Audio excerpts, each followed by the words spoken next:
ठाण्याचे सगळे प्रश्न कोण सोडवते? गुजरात सरकार. कारण महाराष्ट्रापासून वेगळे झाले. ज्या वेळेला या महाराष्ट्रावरती संकट येईल, ज्या वेळेला या मुंबई ठाणा आमच्या शहरांवरती संकट येईल, राज ठाकरे दोस्ती बिस्ती बघणार नाही कुठे. मराठी माणूस जागा करण्यासाठी आमची युती झालेली आहे. जे शिवसेना प्रमुख सांगायचे की देशामध्ये आम्ही हिंदू आहोत पण महाराष्ट्रामध्ये आम्ही मराठी आहोत. 5 कोटीची ऑफर झालेली गोष्ट नाकारणारी आहे. हे महाराष्ट्राचं स्वाभिमानी रक्त.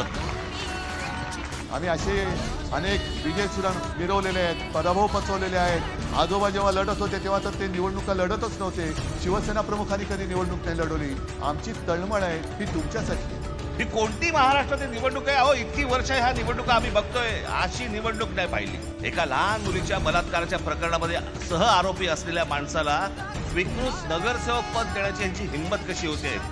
याचं कारण तुम्हाला गृहीत धरलेलं आहे. कोण तुम्ही आलात की 5-5 हजार रुपये तोंडावर फेकू आणि तुम्हाला विकत घेऊ? ही आली कुठून हिंमत? पूर्वीच्या भाजपामध्ये राष्ट्र प्रथम होतं. आत्ताचा भाजप हा चोर प्रथम, भ्रष्टाचारी प्रथम.